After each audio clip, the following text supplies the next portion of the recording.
In today's video, I'm going to teach you how to take Squarespace website offline. If you need a quiet moment to work on design changes, fix an issue, or prep a big update, taking your Squarespace site offline is the safest way to do it.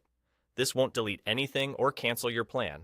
It simply changes who can see your site while you work behind the scenes. Here's how to do it smoothly.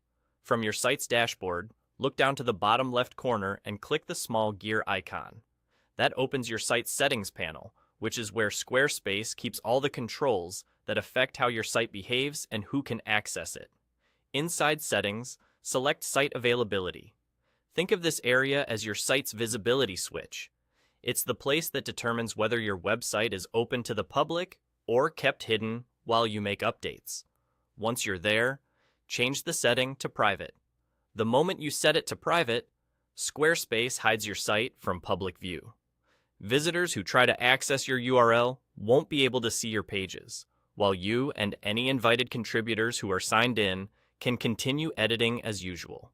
This privacy setting is especially helpful if you're mid-redesign, changing templates, or testing features you don't want indexed or shared. Your content remains intact in the editor, nothing is lost, and your navigation, pages, and design changes stay safely behind the scenes until you're ready to show them. If your domain is already connected, just know that anyone who tries to visit while the site is private won't see your content, which helps avoid confusion during maintenance or a rebuild. A couple of quick best practices while your site is offline.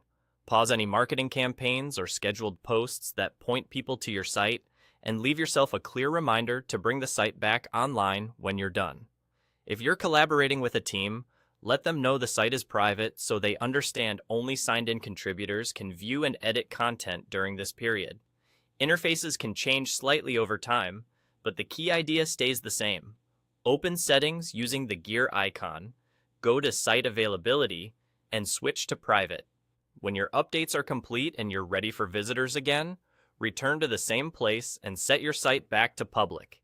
And that's all there is to it. You've just taken your Squarespace website offline in a few clicks, protected your work in progress, and set yourself up for a cleaner, more controlled relaunch when you're ready.